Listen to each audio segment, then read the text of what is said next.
Estamos en vivo. Recording in progress. Muy buenos días para todos. Bienvenidos al Club de Revista de los Servicios de Medicina Interna de la Universidad del CES y de la Universidad Pontificia Bolivariana. En el día de hoy vamos a discutir un artículo que es de particular interés en la práctica reumatológica. Como es costumbre, nos acompaña el doctor Sebastián Herrera. El doctor Sebastián Herrera es médico reumatólogo, trabaja en la Clínica Las Américas, trabaja en ART Médica y trabaja en su consulta particular. Adicionalmente a eso, es autor de las guías Palmar de Lupus. Nos acompaña también el doctor Carlos Jaime Velázquez Franco. El doctor Carlos Jaime Velázquez es médico reumatólogo de la Clínica Universitaria Bolivariana, es profesor titular y además es el jefe del programa de reumatología de la Escuela de Ciencias de la Salud de la Universidad Pontificia Bolivariana. También nos acompañan distintos rotantes y fellow. Nos acompaña el doctor Diego Cerda, que es el fellow de reumatología de primer año. La doctora Diana Varela no nos podrá acompañar el día de hoy por dificultades. Nos acompañan también el doctor Rafael Galindo, que es de ortopedia, la doctora Andrea Arias, que es la fellow de materno-fetal, y el doctor Mateo Aranzazu, que es la persona que está encargada de presentar el artículo de hoy, que es residente de medicina interna de la Universidad Pontificia Bolivariana. Mi nombre es Miguel Antonio Mesa, soy médico reumatólogo, trabajo en la Clínica Universitaria Bolivariana y en mi consulta particular, y soy profesor asociado de la Escuela de Ciencias de la Salud de la Universidad Pontificia Bolivariana. Y el artículo que vamos a presentar hoy es un artículo que es de dosis altas versus dosis reducidas de glucocorticoides en el contexto de rituximab para el manejo de vasculitis asociada a ANCAS. Hay que poner el contexto, pues digamos que estamos en una época que yo le denominaría el Ragnarok o la muerte o el ocaso de los dioses, porque estamos viendo, por lo menos en vasculitis, una clara tendencia a la disminución de la dosis de esteroides. Cada vez más han salido más estudios que se han discutido todos en este club de revistas para que los invitamos a revisarlos. Incluso le pedimos el favor a Sebas de pronto en redes sociales que comparte esos como para que quede todo el ciclo de estudios como disponibles para el que los quiera ver de pronto. Que en este tenemos, no solamente tenemos el estudio PEXIVAS, que fue no solamente de plasmaféresis, sino de dosis reducida de glucocorticoides. Tenemos el estudio ADVOCATE, que fue el estudio de Avacopan, que mostró también una efectividad con una dosis reducida de esteroides con inhibidor del C5A. Y en este caso vamos a hablar nuevamente de una dosis reducida de esteroides, y estamos llegando, pues digamos que a una época que yo particularmente nunca pensé que fuéramos a llegar a ver en medicina, y es la época de la reducción de esteroides en el manejo de enfermedades sistémicas tan graves como la vasculitis. Antes de dar paso al doctor Mateo, yo quisiera, como para darle un contexto a la discusión, preguntarle al doctor Sebastián y al doctor Carlos Jaime qué opinan de esta situación, qué opinión les merece este nuevo énfasis o en este año tan interesante que ha habido, como toda esta racha de estudios de estudio de bajas dosis de glucocorticoides.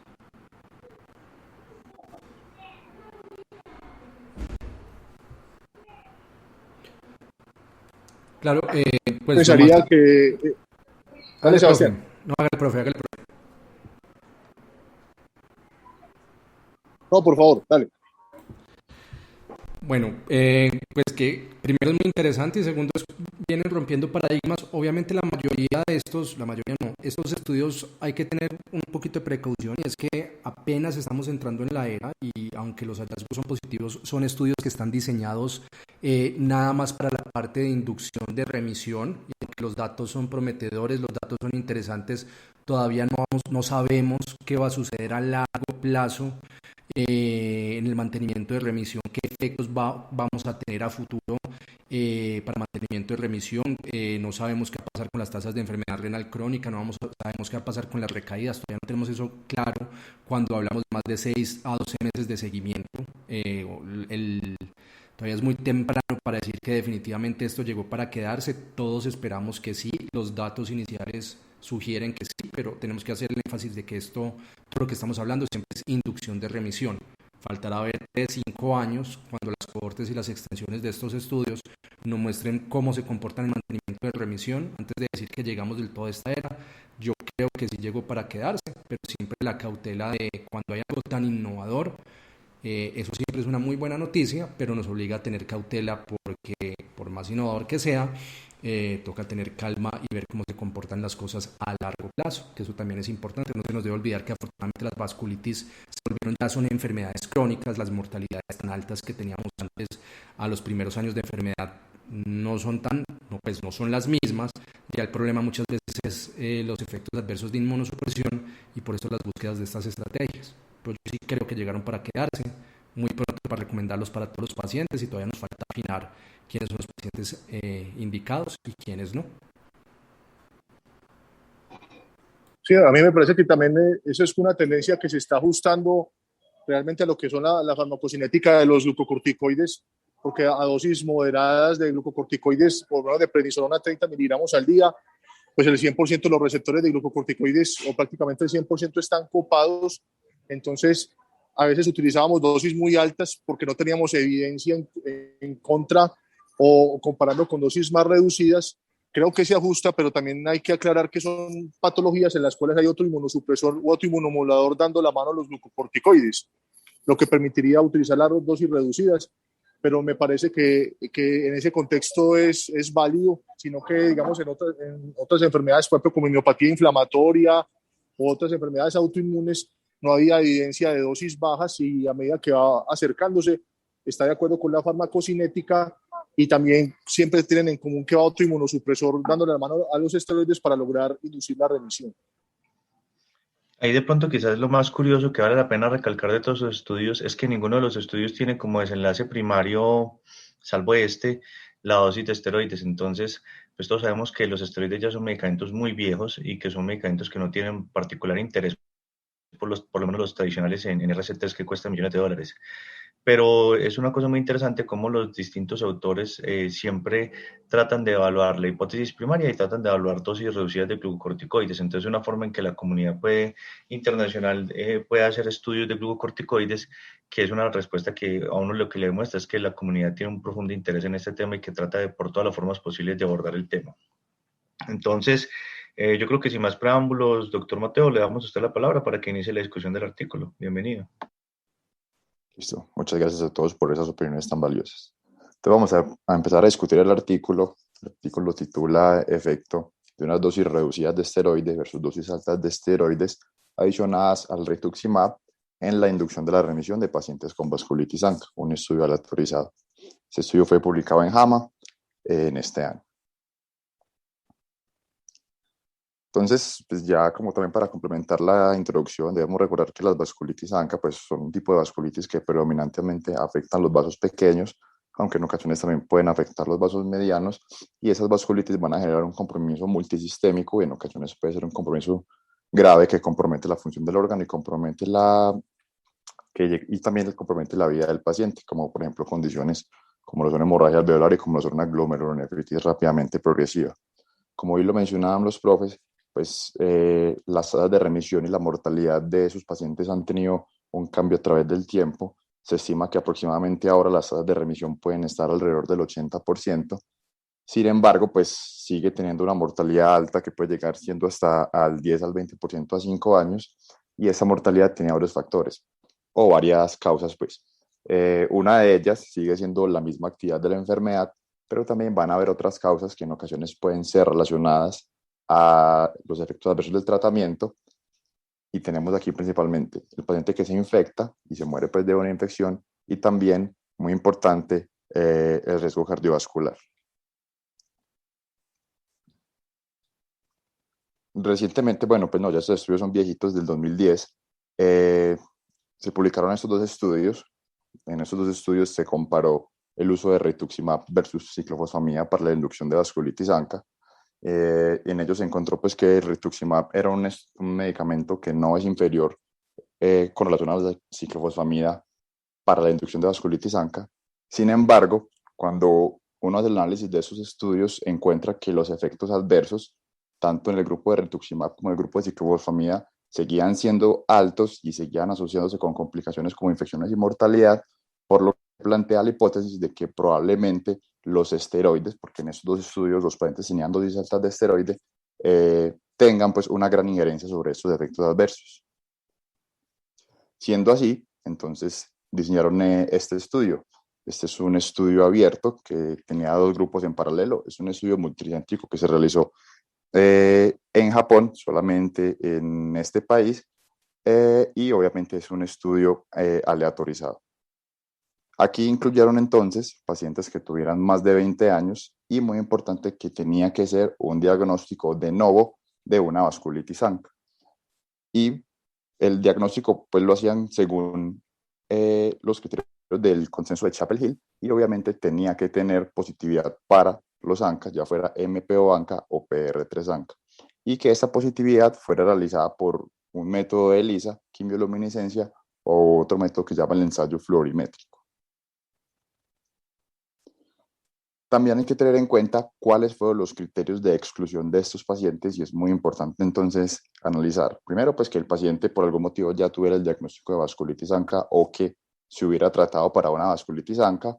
Y aquí vienen dos de los que me parecieron más interesantes o pues a recalcar, que es el paciente con una tasa de filtración glomerular menor a 15 derivado de una glomerulonefritis o un paciente que tuviera hemorragia alveolar y que requiriera oxígeno más de 2 litros por cánula nasal.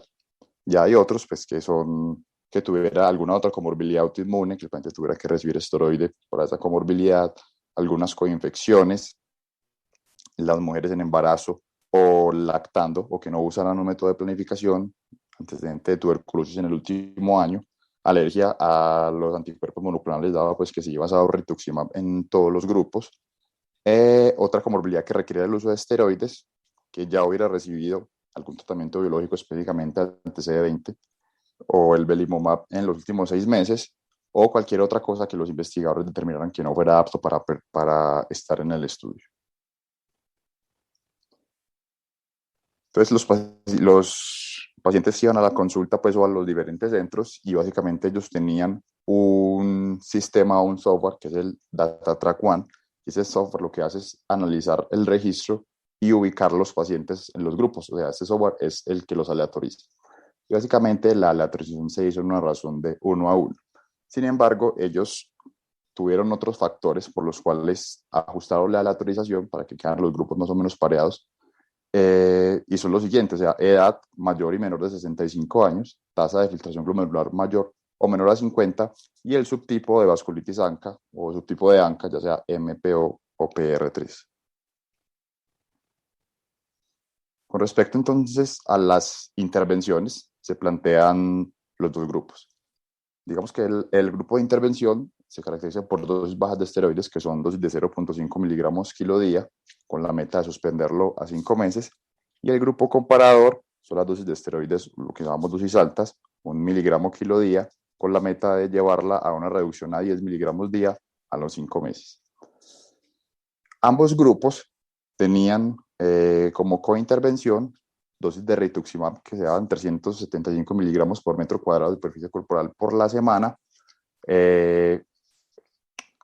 por 4 semanas. La primera dosis debía ser iniciada entre el día 1 y el día 7 de la aleatorización, y a tener en cuenta que no estaba permitido el uso de glucocorticoides sistémicos para otras causas, el uso de pulsos tampoco. Sí se podía usar glucocorticoides tópicos, ya fuera en ungüento, en gotas óticas o incluso nasal, y se podía administrar profilaxis con trimethoprim sulfa, con metas pues a prevenir la infección por Pneumocystis jirovecii. Sin embargo, esta estrategia estaba a criterio de los investigadores y no fue pues medida por la autorización ni fue algo sistemático. Luego de que se iniciara pues la autorización del protocolo del estudio, se planteaban visitas. La primera visita pues era claramente la del día 0, donde se incluía al paciente, se firmaba el consentimiento y se iniciaba el tratamiento, y luego se hacían visitas al mes 1, 2, 4 y 6. En cada de esas visitas se evaluaban varios ítems, pero uno de los que siempre se evaluaba es el Birmingham Vasculitis Activity Score, que es obviamente la herramienta por medio de la cual calculamos la actividad de la vasculitis. Aquí les traigo el resumen de la herramienta. Es una herramienta pues que es bastante completa y básicamente involucra 9, digámoslo así, sistemas. Lo que plantean pues los investigadores es que tiene algunos componentes que son objetivos y algunos componentes que son subjetivos, ¿cierto?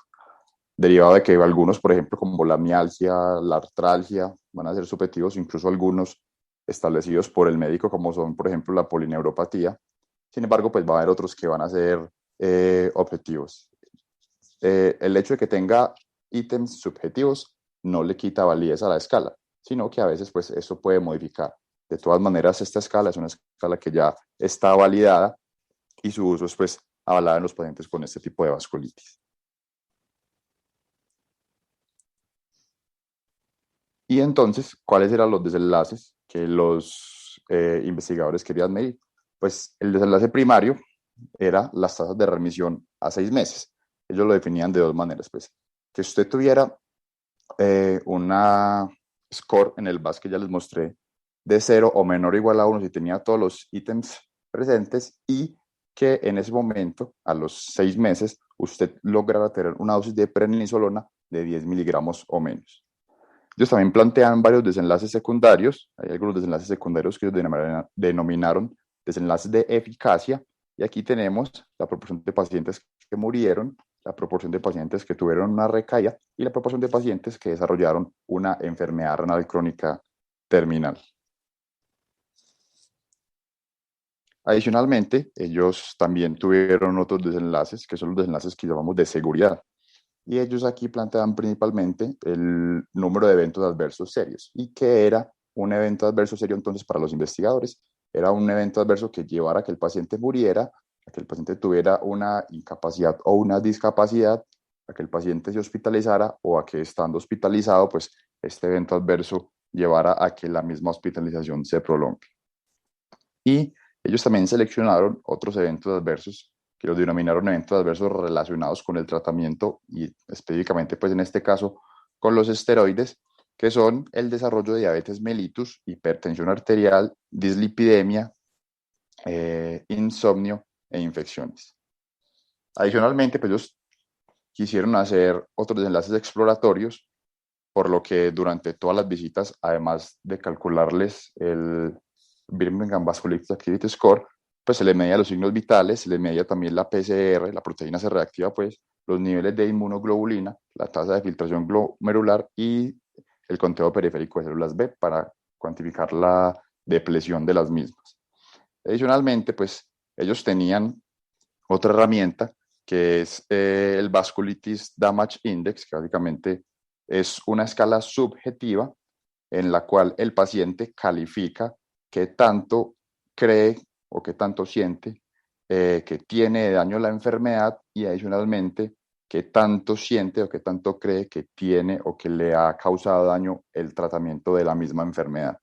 Esta escala pues no es una escala que esté, digamos, validada o muy validada ampliamente, sin embargo, ellos decidieron de todas maneras incluirla. Entonces, el análisis estadístico de este estudio, pues ellos analizaron previamente los estudios que les había mostrado ahora, sobre todo el Rituximab. Ellos con el análisis del Rituximab y con la corte de Cambridge establecieron que aproximadamente el 80% de los pacientes iban a lograr una remisión a los 6 meses con los tratamientos establecidos, ya sea con el de dosis altas o el de dosis bajas.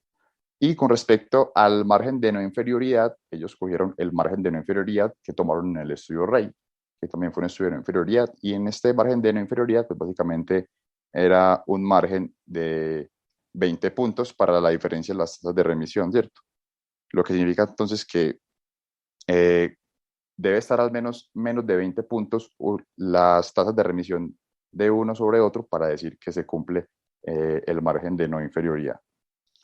Y pues asumiendo que aproximadamente el 10% de los pacientes iban a tener una pérdida y teniendo en cuenta todos los ítems anteriores, calcularon un tamaño de muestra de 140 pacientes, con la idea de tener un poder estadístico del 80%. Para el análisis de los desenlaces, entonces para el análisis de desenlace primario de eficacia, que básicamente era las tasas de remisión, se incluyeron los pacientes que recibieron al menos una dosis de rituximab. Si el paciente por algún motivo se retiraba dentro de los primeros 6 meses del estudio, sin importar cuál fuera su desenlace, ellos lo rotulaban de una vez como un paciente que presentaba falla del tratamiento. Y también adicionalmente, pues para comparar los resultados y las características de los pacientes, pues para las características usaron la prueba del chi cuadrado o el test de Fisher, si eran variables categóricas, si eran variables continuas, pues usaron el test de Wilcox. Y si los datos longitudinales fueron comparados haciendo un análisis de covarianza. Y adicionalmente, además de comparar o de mirar las tasas, también se hizo un análisis de tiempo al evento, y esos eran por medio del test de log rank. Entonces, el análisis básicamente, pues como se hizo con todos los pacientes que recibieron la dosis de rituximab, al menos una, era un análisis de sensibilidad. Adicionalmente, pues también se usó un análisis por protocolo, pero el principal era un análisis de sensibilidad.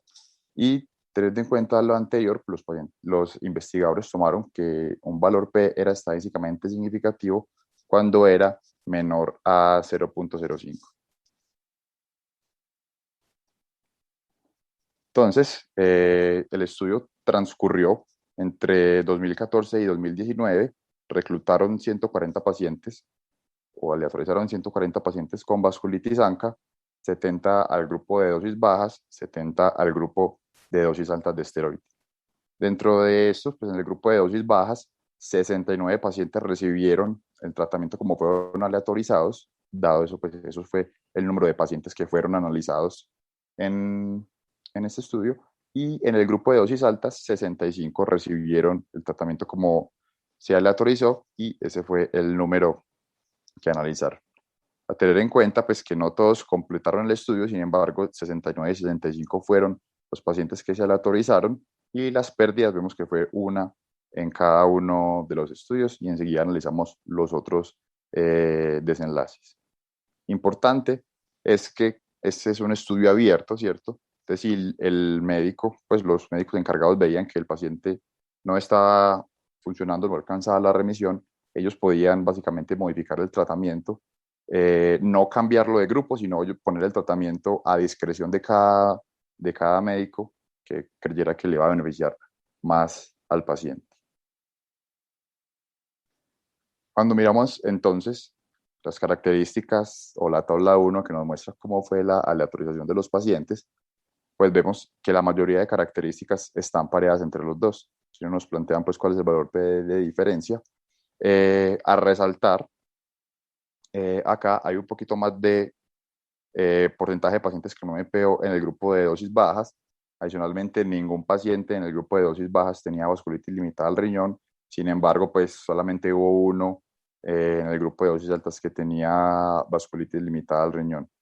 Una de las cosas pues que sí me llamó la atención y que vi mayor diferencia en esta tabla es en cuanto al compromiso, los diferentes tipos de compromiso que tenían los pacientes. Pues como vemos acá, el 47% de los pacientes en el grupo de dosis bajas de esteroides tenían compromiso renal, mientras que solamente el 34 pacientes del grupo de dosis altas, con una diferencia pues del 69 al 53%. No tenemos el dato para decir estadísticamente significativo o no. También otra diferencia grande que encontré fue en el compromiso de vía aérea superior, de oído, nariz y garganta, donde el 41% de los pacientes en el grupo de dosis bajas lo tenían versus el 32% en el grupo de dosis altas. Y también cuando hablamos de compromiso cardiovascular, 2.9% de pacientes en el grupo de dosis bajas y 0 en el grupo de dosis altas. Entonces, cuando se miran los desenlaces primarios, debemos recordar entonces que el principal desenlace del desenlace primario era la remisión a 6 meses. Entonces, en el grupo de dosis bajas de esteroides, 49 pacientes de los 69 alcanzaron la remisión, eso corresponde a un 71%, y 45 pacientes de los 65 pacientes que fueron analizados en el grupo de dosis altas alcanzaron la remisión, eso corresponde a un 69%. Cuando vemos la tasa absoluta de diferencia, vemos que es de 1.8, con un intervalo de confianza que va desde menos 13.7 hasta infinito, con un valor P que es de 0.03. Esto pues nos habla de que el intervalo de confianza cruza la unidad y que el valor P es estadísticamente significativo y que se cumple entonces el margen de no inferioridad para el desenlace primario. Cuando hablamos de los desenlaces secundarios, entonces vemos como por ejemplo hubo más pacientes, el 4.3% de los pacientes en el grupo de dosis bajas tuvieron una recaída y 0% y 0 pacientes en el grupo de dosis altas tuvieron recaída. Sin embargo, cuando vemos nuevamente el estimado puntual y el intervalo de confianza, vemos que es un intervalo de confianza que cruza la unidad y con un valor P que no es estadísticamente significativo como ya lo vimos ahora, por lo cual no se puede decir que los pacientes con dosis bajas hayan tenido una mayor mortalidad, una mayor recaída, perdón. Cuando hablamos de mortalidad, pues efectivamente vemos que fue 2.9% dosis bajas versus 4.10% dosis altas. Vemos que nuevamente el intervalo de confianza y el valor P nos dicen que no son estadísticamente significativos, por lo cual no hay diferencia, al igual que lo fue el desarrollo de enfermedad renal crónica terminal, pues como lo plantean ellos acá. Cuando vamos a ver los otros desenlaces, que fueron los desenlaces, digámoslo así, de seguridad, pues ellos tienen acá 2 dosis de prednisolona, que es la dosis acumulada y la dosis a 6 meses. Pues es que eso pues, es una de las cosas esperables que tenemos acá en el estudio. La dosis media, la dosis acumulada de esteroides de prednisolona en el grupo de dosis bajas era de 1.318 miligramos versus 4.152 miligramos en el grupo de dosis altas, con una diferencia de menos 2.599 miligramos, un intervalo de confianza que en el mejor de los casos era de menos 2.856 miligramos y en el peor de los casos 2.342 miligramos y un valor P que es estadísticamente significativo, lo que nos habla de que efectivamente, sin diferencias en la remisión, en la recaída de la mortalidad y en el desarrollo de enfermedad renal crónica, los pacientes tuvieron una menor dosis acumulada de esteroides y una cantidad que es significativa. Y cuando se mira la dosis media que tomaban los pacientes a los 6 meses del inicio del estudio, pues vemos que los pacientes de dosis baja tenían o tomaban solamente 2 miligramos versus 10 miligramos los pacientes en el grupo de dosis altas. Esto que nos habla, vemos como el intervalo de confianza sigue siendo favoreciendo a las dosis bajas de esteroides en ambos lados y con un valor P que es estadísticamente significativo y que nos habla entonces que efectivamente tanto las dosis acumuladas como las dosis medias eran menores en los pacientes en el grupo de dosis altas sin comprometer los desenlaces de eficacia y de seguridad. Adicionalmente, pues ellos hacían otros cuestionarios que era el paciente cómo se sentía física y mentalmente, donde se ve que tampoco hay diferencia estadísticamente significativa, tampoco lo hubo cuando se hacía el cálculo del Birmingham Vasculitis Activity Score, no hubo diferencia, que nos habla pues también de que no hubo diferencia en la remisión y la recaída, y esta fue la escala que les dije ahorita que se le hacía a los pacientes, que se le preguntaba qué tanto pensaba que le afectaba la enfermedad y qué tanto pensaba que le afectaba el tratamiento. Cuando vemos acá, pues no hubo diferencia en cuanto a lo que percibían los pacientes, que la enfermedad los estaba afectando y el intervalo de confianza es no significativo. Sin embargo, cuando miran acá el último renglón, qué tanto piensa el paciente que el tratamiento le está afectando, vemos cómo sí hay diferencia, favoreciendo a los pacientes que tenían el esquema de dosis bajas de esteroide con un intervalo de confianza que es estadísticamente significativo.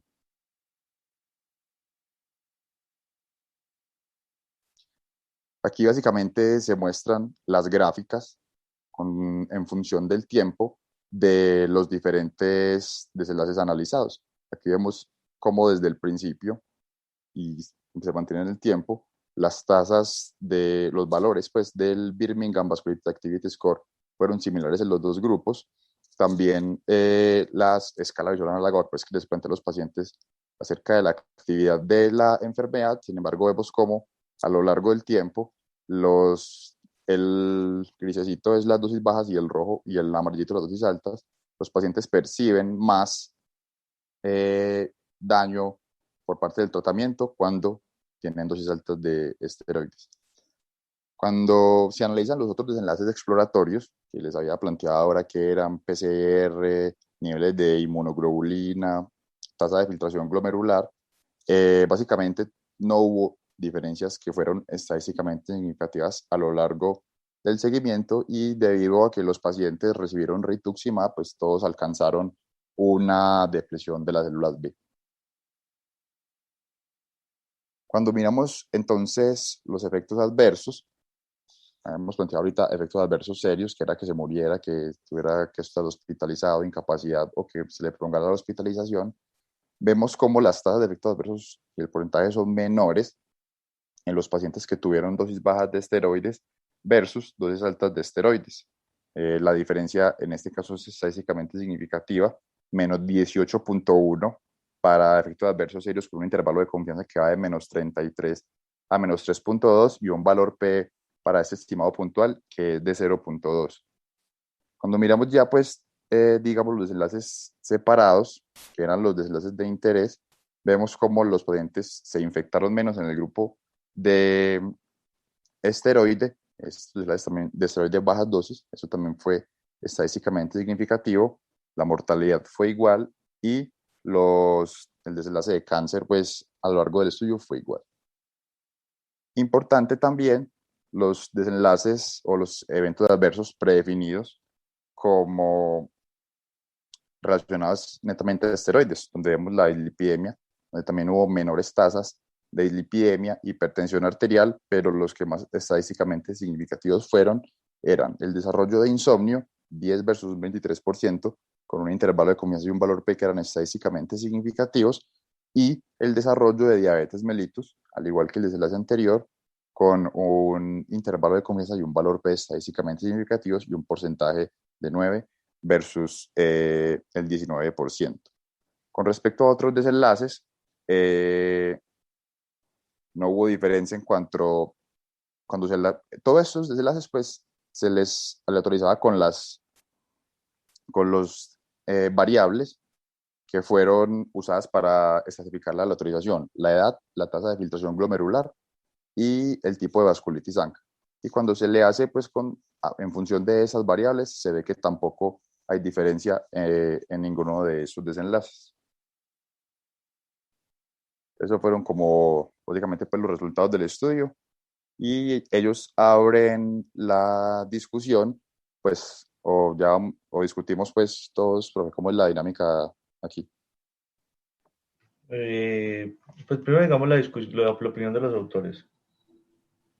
Entonces, ellos básicamente pues plantean que con las dosis reducidas de esteroide, teniendo en cuenta que no se incluyeron manifestaciones potencialmente graves de la enfermedad vasculitis ANCA, como lo son la glomerulonefritis y la hemorragia alveolar, pues ellos encontraron una tasa de remisión igual, sin mayor mortalidad, sin comprometer las recaídas y con menor tasa de efectos adversos, ¿cierto?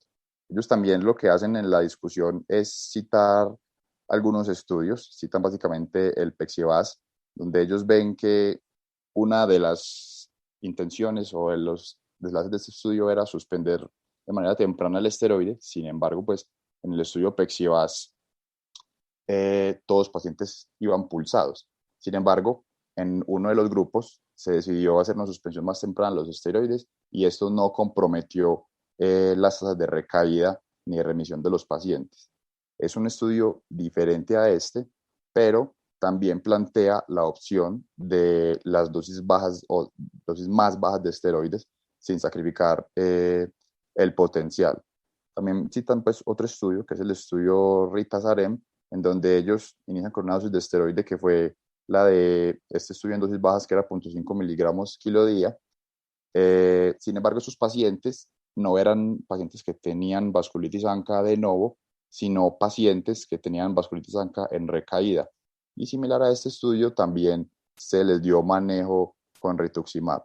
Entonces tenemos el Pexivas, donde fue con plasmaféresis, pulsos de esteroide, pero se logró disminuir los esteroides de manera más temprana y no sacrificó la efectividad. Y el estudio Rita-Sarem, donde eran pacientes en recaída, tratados con rituximab y dosis altas versus bajas de esteroides, donde con las dosis bajas de esteroides tampoco se vio que se comprometieran las tasas de remisión. Lo que ellos plantean es que básicamente entonces eso puede estar cambiando y cada vez necesitar menos tasas de esteroide. Ellos ahí también citan el estudio pues Advocate, que lo habíamos hablado ahora, de la Avacopan, que es un inhibidor del C5A, y ellos miran que este anticuerpo o este inhibidor no fue inferior a las dosis altas de esteroide cuando miran la remisión a 26 semanas, y cuando la miran a 52 semanas, pues se dan cuenta que incluso era superior a prednisolón. De todas maneras, pues aquí en este estudio de la Avacopan, los pacientes recibieron dosis medias de esteroide que eran más o menos las dosis que tenían los pacientes acá en el estudio de dosis bajas. Entonces, básicamente, se plantean, bueno, también ellos citan algunas limitaciones, ¿cierto? Pues lo primero es que es un estudio abierto. Ellos lo dicen es que no es abierto porque hay algunos eventos adversos, efectos adversos de los esteroides, tanto clínicos como, por ejemplo, el desarrollo de un Cushing exógeno, o bioquímicos como la lipidemia y la diabetes, pues que no permitirían un cegamiento, pues que por eso lo hicieron abierto. El hecho de que el estudio sea abierto, pues puede tener, influir, digamos, sobre la conducta médica, dado que si uno sabe que el paciente está recibiendo unas dosis más altas de esteroides, puede que esté más pendiente al desarrollo y tratamiento de los eventos adversos, sobre todo hipertensión y diabetes. Lo otro que ellos también discuten es lo de la subjetividad de algunos de los ítems del Birmingham Vasculitis Activity Score. Sin embargo, pues esto es una escala que está validada y en realidad pues los ítems que son subjetivos son menos que los objetivos, ¿cierto? Otra cosa que ellos plantean es que eso es un estudio que fue, si bien fue multicéntrico, fue realizado únicamente en Japón. Y hay que tener en cuenta que cuando uno mira, digamos, como los clústeres de vasculitis ANCA, los fenotipos de vasculitis ANCA, pues esto puede cambiar en función de la raza y la localización geográfica. Uno de los ejemplos pues, que ponen ellos es que en Japón hay mayores tasas de pacientes MPO ANCA que PR3 ANCA, como se vio acá en este estudio, y también plantean que en Japón pues, podrían los pacientes tener mayor compromiso pulmonar y que la vasculitis inicie en una edad más tardía. Sin embargo, esto no implica que las tasas de remisión son diferentes cuando se comparan pacientes asiáticos con pacientes europeos o norteamericanos, pues en realidad las tasas de remisión son similares. Lo otro que plantean ellos también es que el margen de inferioridad, de no inferioridad para que el estudio fuera, pues, para que se cumpliera era amplio, eran menos 20 puntos. Sin embargo, esto fue tomado de un estudio previo y no fue, pues, hecho un margen de inferioridad específicamente para este estudio. Entonces, básicamente, lo que ellos concluyen luego de hacer el análisis es que si tiene pacientes con vasculitis ANCA de novo, que no tengan glomerulonefritis, al menos no una tasa de filtración menor a 15 y no tengan hemorragia alveolar, las dosis bajas de esteroides iniciando a 0.5 miligramos kilo día versus altas iniciando 2 miligramos kilo día, ambos grupos combinados con rituximab, fueron no inferiores en cuanto a las tasas de remisión a los 6 meses.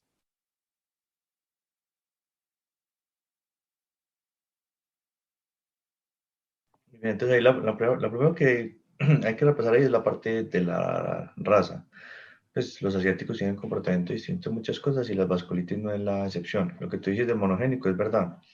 Y de hecho, el hecho de que tengan un compromiso pulmonar pues, más común puede ser esperado por el tipo de vasculitis, y la edad mayor también puede ser esperada porque típicamente, y eso lo sabemos desde el 5 Factor Score, los pacientes con vasculitis MPO tienden a ser más viejos y por eso es un factor de mal pronóstico.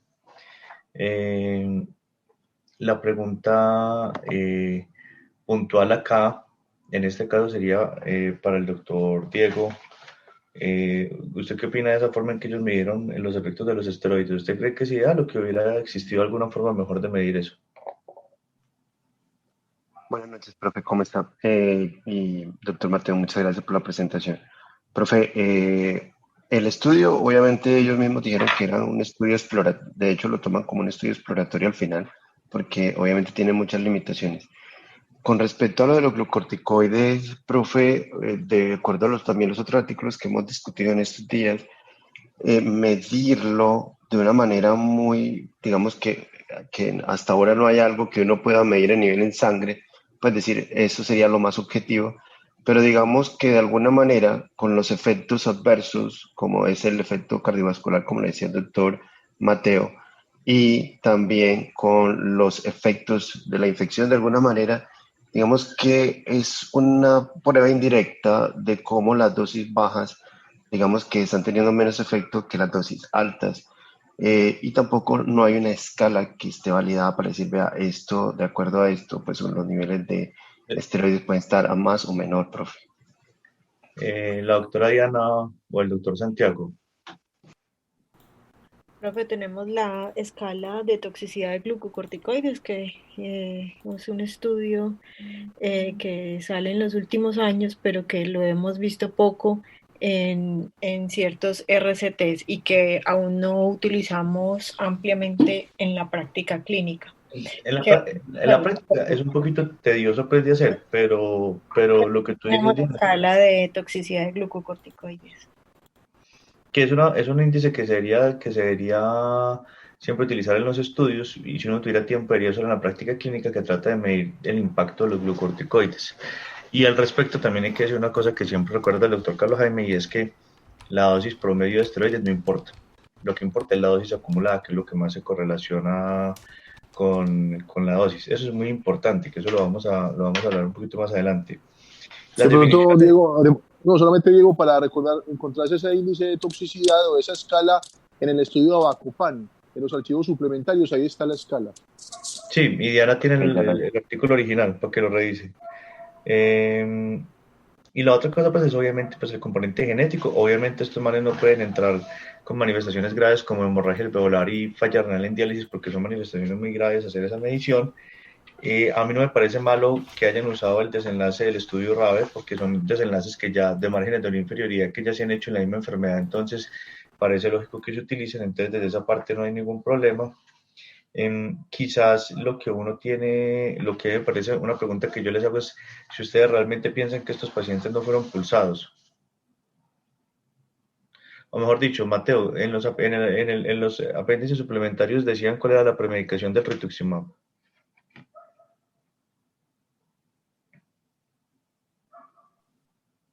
Ellos decían que estaba prohibido cualquier otro uso de esteroide por fuera de este protocolo, y ellos dicen que estaba rotundamente prohibido el pulso, solamente usted podía usar. Pero la premedicación, ¿cómo era? Ya la va a buscar. Diana, ¿por qué no nos explica por qué es tan importante la premedicación?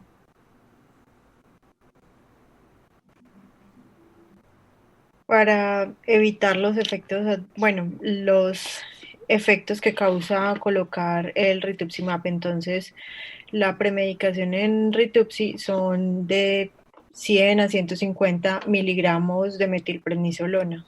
O en su efecto de hidrocortisona, pero si usted usa metilprednisolona puede estar llegando a la dosis de pulso. Entonces, por eso le digo que la pregunta sobre si el paciente se pulsó o no se pulsó va en una situación que yo le quiero preguntar a los dos doctores, al doctor Carlos Jaime y al doctor Sebastián. Y es que finalmente ellos tomaron una decisión que no es típica. Hoy en día la conducta más usual es usar la dosis de artritis reumatoide, es decir, 1 gramo día 0 y día 15. No obstante, aquí se utilizó 1 gramo, una dosis semanal. Entonces esa dosis semanal mire que le pusieron 125 de metil, o sea, es una dosis de esteroide, o sea, 125 de metil. A usted le pusieron 125 de metil 4 veces en un mes. Eso quiere decir que usted le pusieron una dosis altica de esteroides, o sea, casi que 1/3 de la dosis total de esteroides iba ahí. Entonces le pregunto al doctor Sebastián y al doctor Carlos Jaime y al doctor Santiago, por supuesto que es un placer que nos acompañe, y a la doctora Diana y al doctor Diego de una forma puntual, los últimos 3 que no me vayan a resumir el artículo, si ellos creen que efectivamente los pacientes no fueron pulsados. Yo creo que puedo empezar por el profe Carlos Jaime. Sí, técnicamente yo creo que sí recibieron el pulso por la premedicación de rituximab, incluso si, como es la misma premedicación 125 por 4, pues ahí está la dosis, pues incluso cada dosis se puede considerar como pulso, pues de pronto, antes de que se me olvide, fuera de la pregunta puntual que estás haciendo, pues sí le preocupa a uno de pronto para discutir, es que hay un poquito de heterogeneidad de dosis bajas y dosis altas con respecto pues al compromiso orgánico, y recordar que de pronto los pivotales de rituximab, o cuando se utilizan pues cualquier régimen de inducción de revisión y vasculitis, tratan de llevar a 6 meses 5 miligramos de prednisolona. De pronto tener 10 miligramos de prednisolona como desenlace primario, pues es una meta poco ambiciosa con respecto a la reducción. Y la otra cosa es que como este estudio no fue un estudio cegado con el brazo, fue aleatorizado, pero no fue cegado, entonces a la hora de medir efectos adversos, eso sí pudo haber afectado un poquito, desbalanceado esa medición de eventos adversos por la subjetiva que se quisiera hacer. Sebas, ¿tú qué opinas? Están pulsados. Una cosa es que uno diga que no lo pulsó, pero la otra cosa es que tu régimen de premedicación de rituximab te obliga a poner 4 dosis de 125 miligramos de metil. Están pulsados.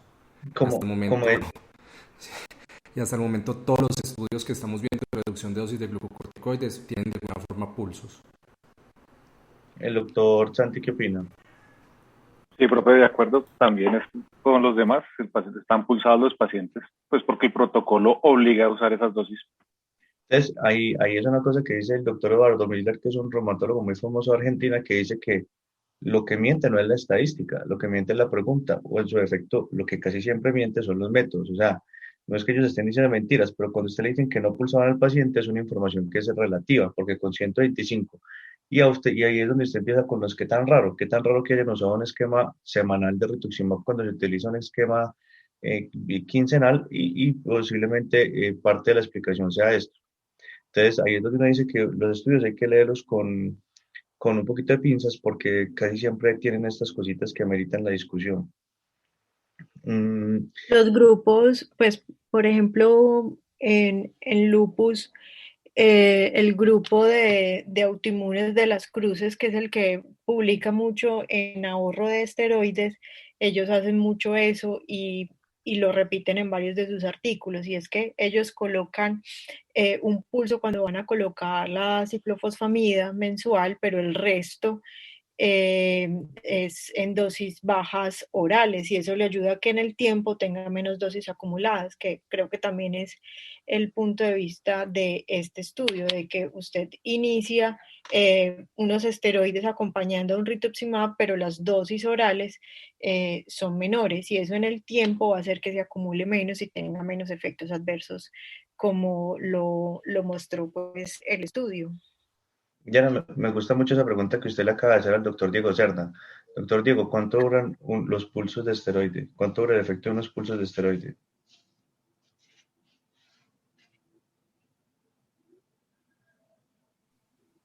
Profe, pues los efectos de los esteroides IV es de minutos a hora, pero decirle si exactamente no sé, profe. Entonces, eso es muy importante. Algunos artículos de lupus, la pregunta por la que lo hago es para que nos quede a todos el concepto, y es que uno de los efectos de los pulsos no solamente son efectos no genómicos y genómicos, sino que a través de apoptosis, disociación de la cadena transportadora de electrones, a través de la vía del fosfoliligando, tienen efectos que son apoptóticos, linfocitotóxicos grandes y que pueden tener efectos hasta 3 meses. Entonces, por eso es que hay un axioma que dice que la mejor manera de ahorrar esteroides es no ahorrar esteroides. Entonces, por eso muchos especialistas a lo largo del mundo pulsan al paciente agresivamente para lograr el control rápido de la enfermedad, un tiempo de efectos que son por el efecto linfocitotóxico que se produce a nivel de los linfocitos con los pulsos, y después dejan los esteroides. El doctor Carlos Jaime nos hablaba pues un poquito de la heterogeneidad. Yo creo que es difícil, pues que eso sí afecta un poquito los resultados, y más porque no fue realmente cuasi experimental, porque no fue ciego, pues, pero no, realmente no sabía ahí, pues, cómo, pues, o sea, habría que haber hecho el estudio con otro diseño distinto, y eso sí es como un pero grande que tiene el estudio. No sé, profe, ¿usted qué opina de eso que nos quería complementar? No, sino que estaba pensando era, pues porque ellos dicen, obviamente se actúan las situaciones graves donde uno no utiliza, pero por ejemplo, si uno tiene una vasculitis asociada a ANCA, que tiene solamente, por ejemplo, tracto respiratorio superior o piel, que eso puntúa en el VIVAS, pues no tiene por qué utilizar 1 miligramo por kilo de esteroides, 0.5 miligramos por kilo sería suficiente. Entonces ahí no tendría como mucho sentido la comparación de dosis bajas y dosis altas. Entonces Claro. eso también es lo que llama la atención, pues. Entonces es eso que hay, aunque hay heterogeneidad, uno pues aquí reflexionando porque en qué situación uno pone 1 miligramo por kilo que no sea una hemorragia alveolar o una rápidamente progresiva, pues no, porque el resto de las cosas con 0.5 tienen. Yo creo que eso es muy interesante. El estudio de no inferioridad sí nos dice, y yo creo que nos llama la atención una cosa que Esto hay que reconocérselo a Diana Varela, que siempre ha insistido mucho en eso, y es que tenemos que tratar de usar dosis cada vez más bajas de esteroides. Yo creo que parte, y en eso me meto yo en el bus, parte de la renuencia que tenemos a usar dosis bajas es la falta de tranquilidad que uno tiene, pero estos estudios lo único que hacen es que le van bajando a uno esa preocupación y lo van tratando, lo van poniendo a uno en una situación en la que uno trata siempre de entrar en esa ola de ahorro de esteroides. Se demorará unos años en volverse de práctica estándar, puede que se demore 10, 15 años, pero digamos que ya vamos hacia allá. Yo le quisiera preguntar de manera puntual a la doctora Diana, al doctor Santiago y al doctor Diego qué opinan de los artículos, un análisis puntual, pues no nos vamos a extender. Doctora Diana. Profe, lo que usted decía, yo creo que de las cosas que he aprendido es que uno puede utilizar los pulsos de esteroides y después eso de el 1 miligramo kilogramo día es algo que tenemos que ir poco a poco debatiendo y borrando de nuestra cabeza si vemos cuál es el origen del 1 miligramo kilogramo día y más sabiendo cuánto necesitan los esteroides para completar todos sus receptores. Creo que tanto Pexivas, que nos muestra dos escenarios muy difíciles, que es glomerulonefritis rápidamente progresiva y hemorragia alveolar, y este estudio que nos muestra escenarios menos complicados, ambos han mostrado que no hay, pues que no hay diferencia si empezamos con una dosis de 30 miligramos al día. Entonces creo que para mí es un punto a favor de los pacientes y es la evidencia que estamos necesitando cada día. Doctor Santiago. Pues como lo decía Diana, también estoy de acuerdo. O sea, si uno necesita una dosis alta de esteroide, pues para eso lo pulsa. Y de resto, pues menos es más, porque con una dosis menor de esteroide estamos logrando el efecto deseado, menor tasa de efectos adversos a largo plazo, y que creo que es importante lo que hablamos del score de daño de los glucocorticoides, que toca meterlo dentro de la práctica diaria y pues que a lo largo del tiempo se pueda volver como un requisito dentro de todos los estudios que incluyan análisis con glucocorticoides. El doctor Diego. Profe, sí, también de acuerdo, que cada vez más se está buscando pues, tener menos dosis acumulada de esteroides para evitar precisamente los efectos adversos, profe. Pienso que incluso el mismo artículo lo decía. Muy bien. Profe Carla Jaime, ¿usted nos quiere dar como alguna opinión final?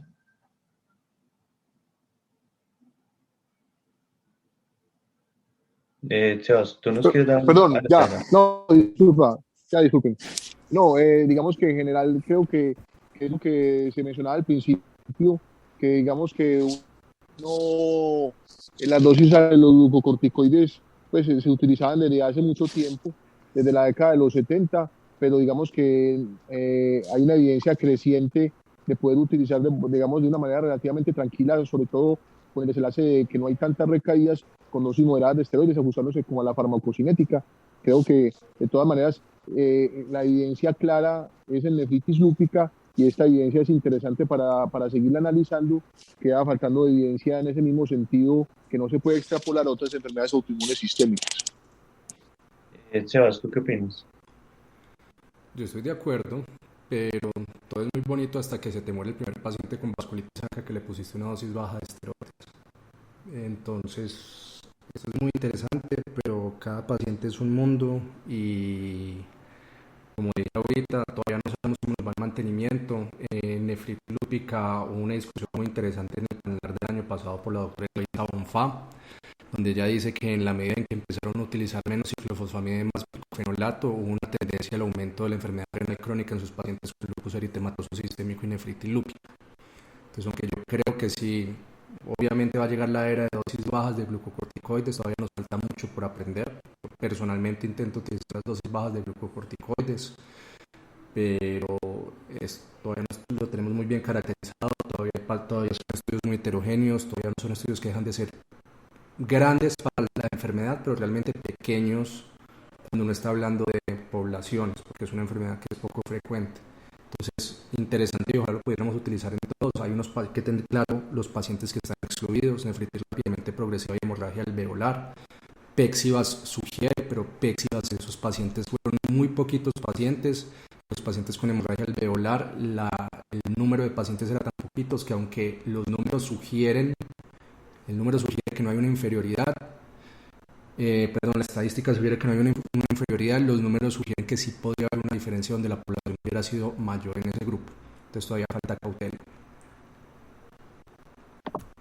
Sí, yo pienso que ahí las tres grandes enseñanzas de este artículo son, primero, los estudios de una sola raza o de un solo grupo poblacional ameritan siempre una confirmación, en especial con algo que tiene tanto gradiente y tanta variación como una vasculitis ANCA, que está demostrado ya hasta el cansancio. Incluso la doctora Diana Lucía Vanegas y el doctor Carlos Horacio Muñoz, compañeros y admirados reumatólogos, tienen datos del San Vicente que nosotros tenemos un comportamiento atípico. Lo segundo sería que los estudios dicen una cosa y hacen otra cosa. Este estudio no pulsa, pero pulsa. Entonces, de que hay un estudio que muestre que dosis baja sin pulso, todavía no hay un estudio que muestre eso. Y lo tercero, que es lo que dice Sebastián, es que hay ciertas condiciones, pues una mielitis transversa con un DEBIC que está ciego, posiblemente uno no se vaya a arriesgar a empezar a intentar dosis bajas de esteroide, a menos que la evidencia sea extensa y pesada. Y lo mismo pasa pues con la hemorragia alveolar y esas cosas. Yo creo que ahí la enseñanza siempre es cuando pueda usar dosis bajas de esteroides, utilícelas, y cuando no pueda usar las dosis bajas de esteroides, utilice la dosis alta siempre pues en el contexto de los pulsos, que se ha demostrado que es una estrategia válida para ahorrar esteroides. Y lo que sí es, apenas tenga la oportunidad, genera un desmonte rápido, porque usted sabe que entre 60 y 30 no se baja de forma importante la saturación del receptor de glucocorticoides. Entonces, yo creo que con eso ya podemos dar por terminado el club de revistas. Es un club de revistas muy interesante, es un club de revistas que apreciamos mucho las opiniones de todos ustedes que están con nosotros y de todas las personas que nos escuchan. Al doctor Mateo le agradecemos su presentación y no nos queda sino más que decirles a todos ustedes gracias totales. Feliz noche. Muchísimas gracias, feliz noche. Hasta luego, gracias. Noche. Gracias, hasta luego.